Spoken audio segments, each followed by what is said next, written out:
Welcome to Creative Mornings' second ever virtual event. My name is Sam. I am the host for Creative Mornings St. Louis, and today we're going to be discussing the theme nature.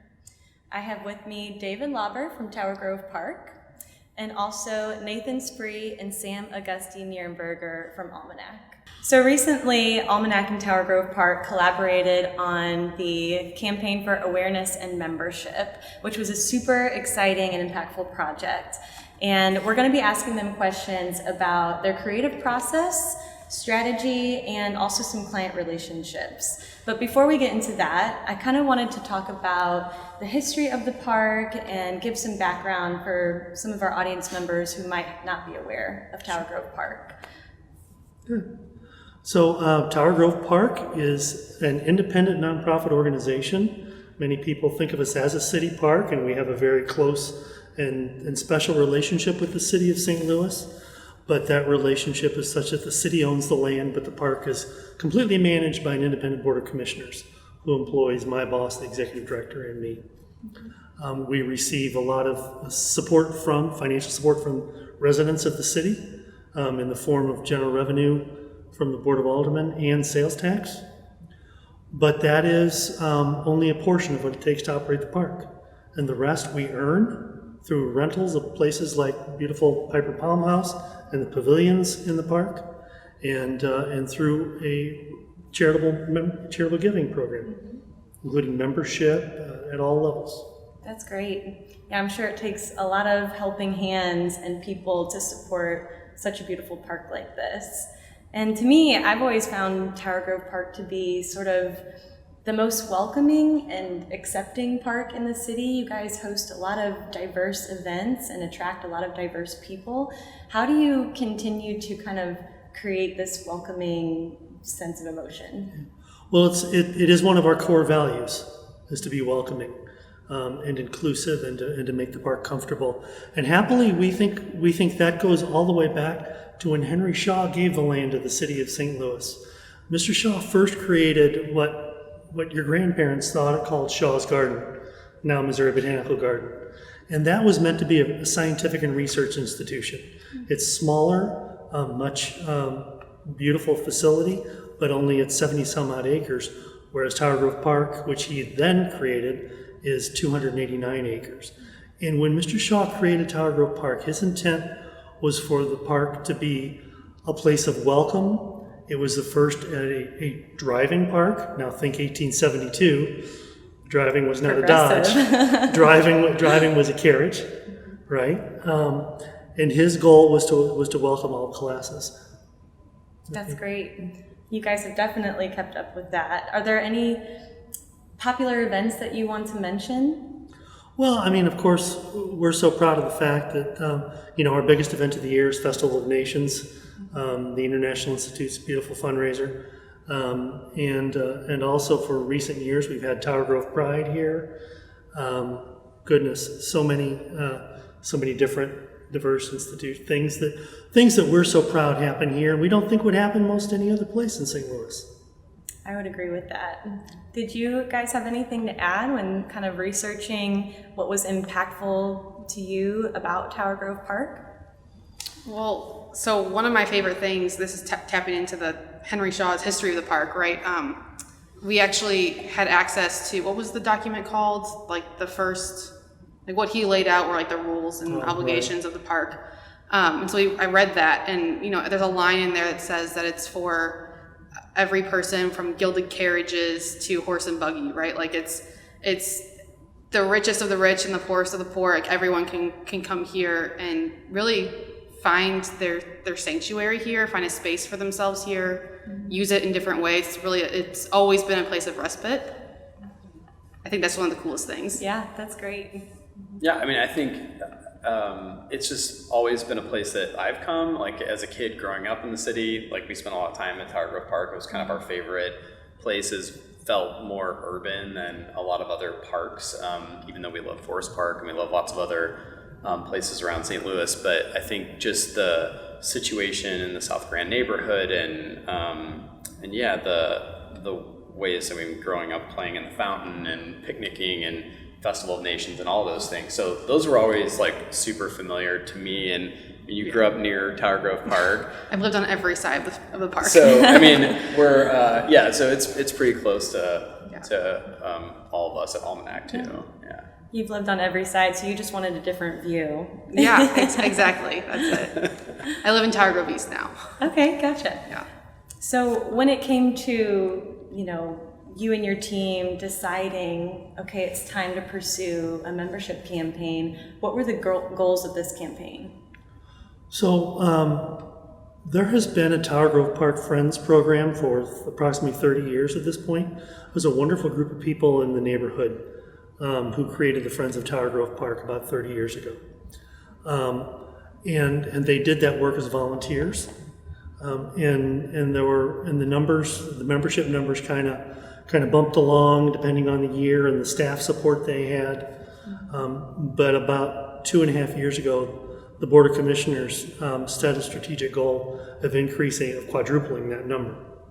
And so we knew if we were going to do that, and happily they allocated some budget behind that for us to get the kind of professional help we think we need to improve that. So so we know we had the investment, we had an idea of what the expense was, the attendant cost would be, both for the creative work and for the material. And also I have really good, I hired a really good teammate who I wish was here to talk about this. Michelle Lawrence is our manager of communications and annual fund, and the growth that we've done in membership in the last 2.5 years has been largely due to her very, very good work, her diligent work, and disciplined work. Well, props to Michelle. That's great. So quadrupling is no small feat in raising, monies in order to support the park. Was there growth in membership or specific needs that the park had, and which kind of gave you that number in mind? Absolutely. Well, so I speak to this as a fundraiser, not as a park operations person, right? That's my discipline, and we talk a lot in fundraising about the donor pyramid, and if you want to have a few $1,000 donors, you have to have a whole lot of $100 donors. And if you want to have a few $100,000 donors, you have to have a few $1,000 donors. And that makes a lot of sense. Everybody's gift matters. But it's by building the bottom of that donor pyramid and being in relationship with people, and that's what this work that we've done with Almanac starts to do, is to help people find their relationship with the park. Then it's our job to help folks move along in that relationship and come to realize how much they love their park. And feel like they're a part of it. Right. They're a supporting piece in that pyramid. Right. That's great. I've never really heard it explained like that before. I like that pyramid analogy. So you know what you need to do. You know how much money you want to raise and what your goals are for the project. How do you go about selecting a creative firm to help you with this? Well, we have another important partner in this, and that is in the staff at the Rome Group, a nonprofit consulting services agency. They're wonderful people, and we were in a relationship with them already. In fact, before my position was full-time, one of their people was a contract person doing what I do for the park. That's Ellen Howe, and Ellen is a wonderful fundraiser who's had a long tour as a consultant, and then before that actually working for organizations. So the folks at Rome Group kind of led us through that decision, and we knew who some folks were, and the name Almanac came up repeatedly. So we talked to them, we talked to some other firms, interviewed them, as we all do in whatever our discipline is, put them through their paces. Right. And they gave us a wonderful presentation. It didn't hurt that Sam and I had an existing relationship prior to this from another organization. She and I were both on the same side of the table. Yeah, I always wonder, how people kind of create these relationships. Is it existing relationships? Is it past work that you've noticed and recognized out in the world and you were impressed by, or is it something else? And it kind of seems like it's a little bit of everything. Yeah, well, I mean, it's St. Louis, population 34. Yeah, we've always said it's like the work that you do gets you more work like you do. And so we take every opportunity really seriously and try to put the best work out into the world. And that's usually how we've grown over the years, just like through the word of mouth process. And because somebody's seen something that we've done and they say, maybe something like that could work for our organization, or we want that kind of experience. And yeah, and we've worked with the Rome Group over the years on a lot of fundraising and capital campaign projects. So I think that's one of the niches that our team has, is really understanding kind of how to pair marketing and fundraising together, because we don't really see those as two separate kinds of things. They inform each other, and but often they're very different groups of people and very different disciplines, and sometimes there's not as much crossover. So we try to kind of create the connective tissue around that and treat every development project as a marketing project and every marketing project as a development project in some ways. Well, and there's a push and pull, right? So I think with every client that we take on that's aiming to strictly fundraise, we're still learning from them and then they're still learning from us from a marketing perspective. Yep. There's always going to be that kind of cross collaboration with a partnership. And I think it makes sense to bring different diverse groups of people together to, like you said, kind of form that connective tissue and make connections there where, people they're complex. They're not something that you put in a box and you're like, okay, you're doing your job. We're all collaborating. And so it makes sense to kind of pull diverse backgrounds and experiences and people together to bring a project to a successful point. Yeah. Sam mentioned earlier when we were starting this project doing some facilitated sessions, and I always think do people know what that means? When you hear a facilitated session, you're like, for a fundraising, why would you do that? And that's exactly right, is that everybody's got a little piece of the story, and part of our process is getting people together so that we can get the energy from that group of people. They can hear each other, feed off their ideas, and we can learn something and really get in touch with our client and the client's needs and what they're trying to accomplish in that way. And that really is how, that informs the rest of the work. Sure. It's super important. So tell me about, you've basically been approached about this project. What is step number one, and how do you go through your creative process? Well, I would say step number one is we're like, it's Tower Grove Park. This is awesome. This is great. So that's probably step one. But so first we just start really with building a team. And so we'll build a team around a client, and that team will have a strategist. So Sam's our director of strategy, and Sam was the strategist on this project. Actually, you're also the account manager at the time. Yeah, this was an interesting transitioned into that position kind of right around this time as well. But so an account manager, a strategist, and then typically a creative director as well on the project. And we'll do an internal kind of kickoff to get everybody up to speed on what the project's all about, what the client's goals are, and things like that, and then plan out the work. But usually it starts pretty quickly after that with doing a series of facilitated sessions with the client. So kind of not quite just straight up brainstorming, a little bit more focused and facilitated than that. I don't know if you want to talk about kind of how those work or they're really fun. I say it's like drinking out of the fire hose. So it's really the client's chance to give us all of their information, and we're going to ask questions in a facilitated way. So we're not just taking all sorts of information and trying to sort it out. We're going to ask, who you think your audiences are. And typically that one question will get us, 30 different responses, because you think about audiences very segmented when you're, knee deep in this work every day. And then what we do is we try to, step back and let's talk about how we can start to group those people together. Like who's thinking the same, who's who's engaging with your park in the same way for this instance. And then we start to dial into really who are the key audiences for this work, and then we can start to think about what we want them to think, feel, and do with this campaign. And really we like to hear lots of different perspectives during this time frame. We want everyone from your board of directors to the friends group that you mentioned, to volunteers, to just park goers, people who are here all the time. So we want to see and really see those audiences and see how we can and talk to them and see how we can really bring this to life for them. I think That, from my standpoint, that was the most fun part of the process.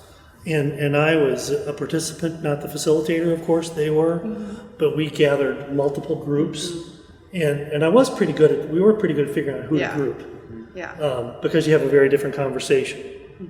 Because sometimes support for the park is a little bifurcated. There are people who live real close to us, and then there are people who don't live close to the park, but who value it because we're an internationally certified arboretum, and we have the world's best collection of Victorian-era pavilions, and there's the whole history there, right? Yeah. So anyway, getting those people together, and when you're the preacher, it's wonderful to hear the congregation parrot it back to you once in a while and say, "This is why we love the park." Yeah. And I got to sit through several of those and hear people spew that out, Yeah. and it was really invigorating. Yeah, I bet it created this warm bubbling up inside of you. I'm doing the right thing. Yeah. We also saw David over in the corner taking notes, ooh, I'm going to say that at my next meeting. Yeah.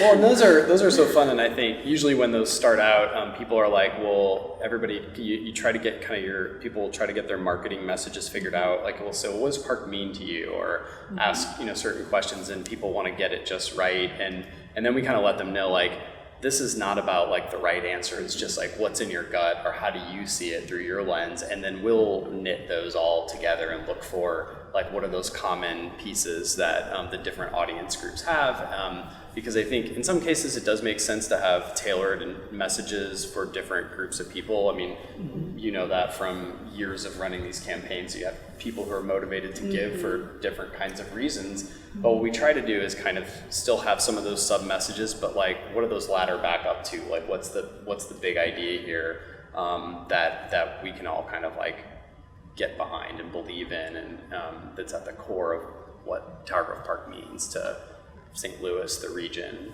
that kind of thing. Sure. And one of those main messages was the very fact that our goal is to make the community think of Tower Grove Park as a charitable institution. Just like everyone knows that the St. Louis Art Museum is a charitable institution. Everyone knows that, Variety, the children's charity, is a charitable institute. What we have to do is make people think of the park in that same way. And the very act of asking them to support it is explaining that. People go, "Oh, you need support. That means you're charitable." Yeah. So they really helped us start building that. And showing that there are different roles that people can play. So the idea that there are people that come to this park every day and walk their dog here every day. There's also weddings that happen here every weekend. So those experiences that they're having are happening because they're supporting the park. So when it comes to developing a content strategy, is there a formula? Is it, how do you take all of this information that you've gathered and start making a rhythm?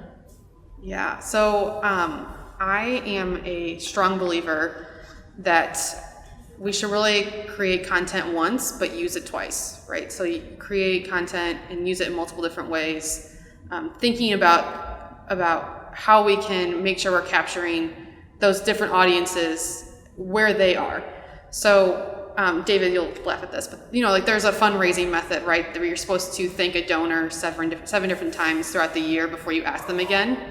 That's a best practice. And that really is rooted in a communication practice, right? Which is that you have to say your message seven different times before someone hears it, and before they've gotten tired of it, and before you can change your message. So when I start thinking about content, I really get back to that big idea, what's the root of the message, and what are those key messages that layer up to it, and how can we start getting those out there so that people hear them, and not only getting them out there in just one way, but getting them out there in multiple different ways. And frankly, it also means less work for us, right? If we're saying the same message, it may feel tired after a little bit, but we know that once we're feeling tired, the audience is probably just starting to hear it. So we have to push through that and keep going. Sure. Michelle parrots that back. We use that. Yeah. She says that to me all the time now. Yeah. That when I think I'm getting sick of the messaging is just when it's starting to get traction. Yeah, because you've already spent months developing it, right? So There's 2 months of back end work that your audience hasn't even seen yet. Right. So you've got 2 more months to go at least. From a process standpoint, we'll do some of that work and kind of spit that back, and we'll kind of go back and forth and see what's resonating. And sometimes we also do testing with our audiences, and then it's kind of like time to figure out what's the concept for it, or what's the, how do we take that big idea and then what does it look like, feel like, how does it come together? And so that's where it really gets fun internally, because we get to start just gaming out different ideas and thinking about, we try to think about, like what's going to make it sticky, what's going to be the thing that people will talk about. So we always say we want people to share and participate in the brands that we create or the campaigns that we create. And so one way to do that is to really early on think about how do you embed like a system or a structure, a framework in your campaign or whatever, so that people will have a way in. And that's what we used really for the framework for this campaign, which grew out of our team just researching and looking around and digging into Instagram, looking at the hashtags for Tower Grove Park and thinking like, wow, I mean, there's some great photography in here. Look at how passionate all these people are about the park. And there's just so many different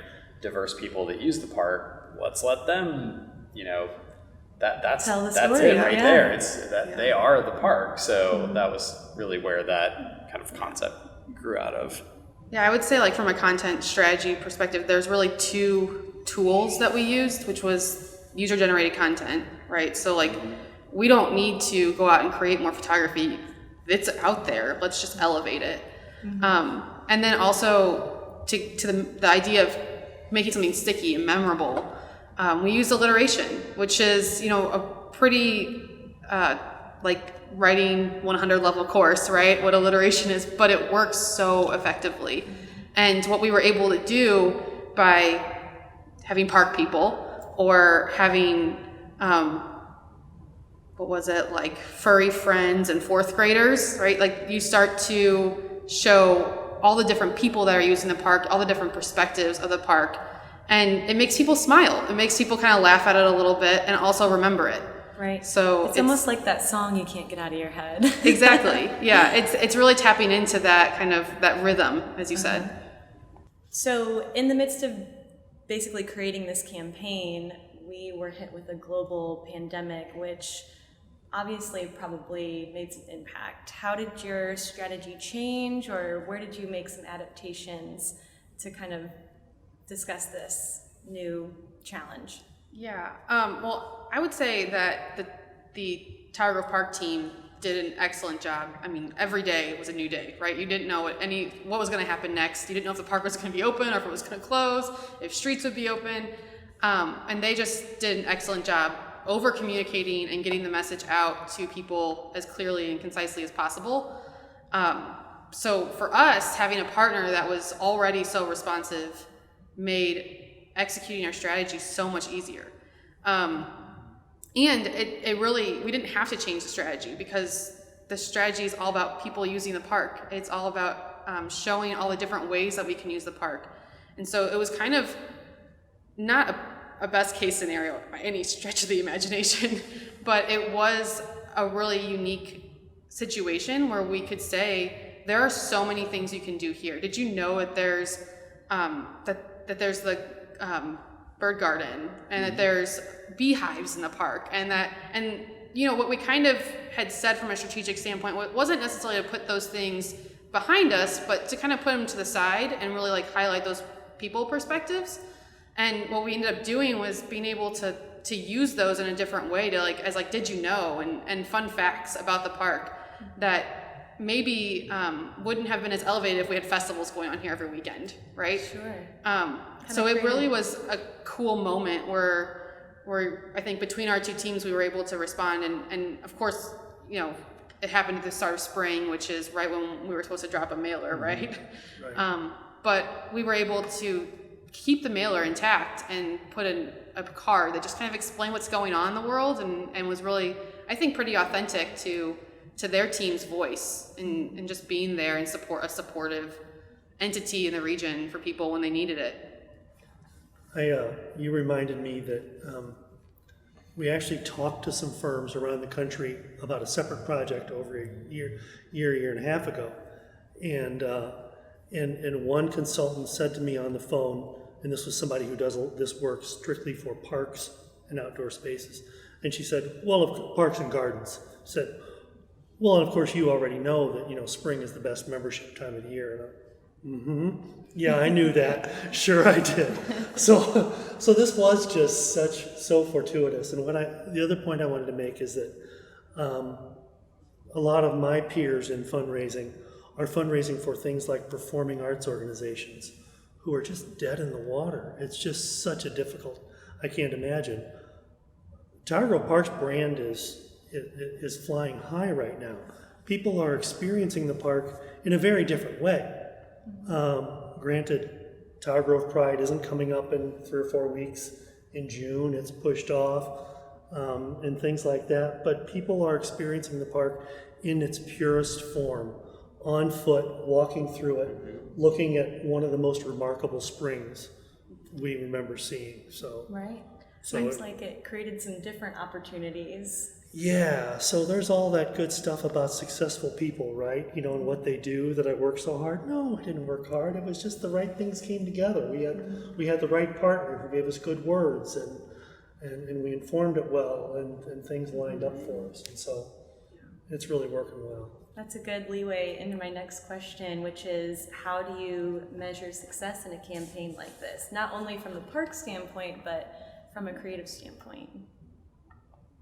Well, I said to Nate and Sam a moment ago that we were already on an upswing in our membership and the response we were getting from the community, and I think our new messaging hit the market at exactly the right time. We certainly we haven't done any missteps, so we feel like there are still plenty of people to hear this message. We have not saturated the market by any means. The park has had to constrain our budgets a little bit, but we're raising more money in this fashion through membership, so that's encouraging, and we'll just keep chugging along. Yeah, I think for a couple things around success that we think about, it's obviously talking with our clients at the beginning about setting some goals, right? What do we want this to do? And so part of it is raise funds. We want it to be membership focused. We want new members, and also it's awareness. We want to create awareness. So some of that is hard to measure, the awareness part, because we're having this conversation due to some of that. We've got a lot of anecdotal kind of information, so that's part of it. And then personally for me, I mean, the work that we create, what we're interested in doing is creating connection and inspiring action through the work. So anytime we can create something and put it out into the world that makes people feel more connected, that's a success to us. And then the action part is obviously we want that to translate. We want that connection to translate into dollars raised and new awareness, new people using the park, and kind of widening that pool. Yeah. So I was in the park this past weekend, and we had done a socially distant picnic with some friends. So set up our own picnics 6 feet apart, and they just casually mentioned, they were like, "Yeah, did you see the banner?" They're like, "Yeah, I think I'm a park person." And this person has no idea that I worked on this campaign. They have no idea that I helped write that. And they have no idea that Almanac's involved, right? What a great test subject. You start crying. What did you like about that? It was funny because my husband's with me, and he just kind of looked at me and was like, "You gonna say something?" And I just shook my head like, "Nope, this is my win."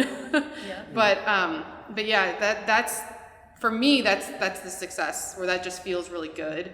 Of course, I want to be able to say that we raised millions of dollars for Tower Grove Park. We want to say we achieved the monetary goals because we want them to be able to grow and do better, and do even more for our communities. But those little wins are just as important too, I think.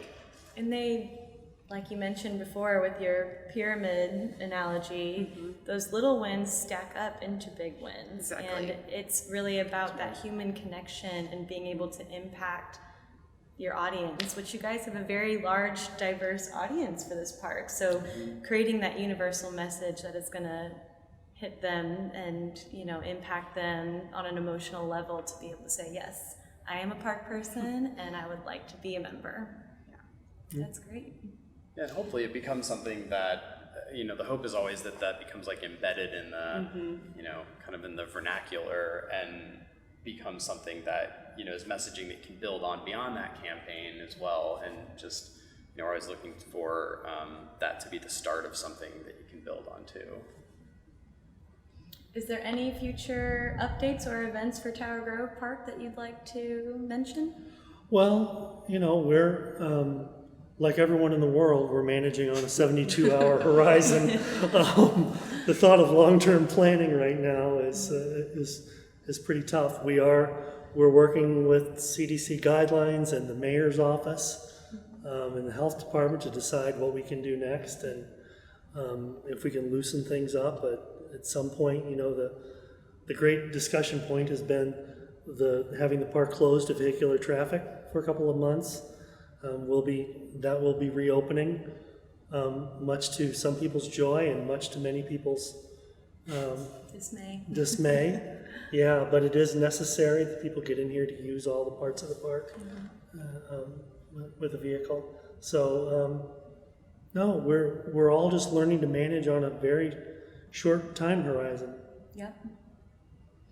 Well, I'd like to ask our audience to keep a lookout for all of Almanac's work for the Tower Grove Park campaign. Thank you so much, David, Nate, and Sam, for joining me today.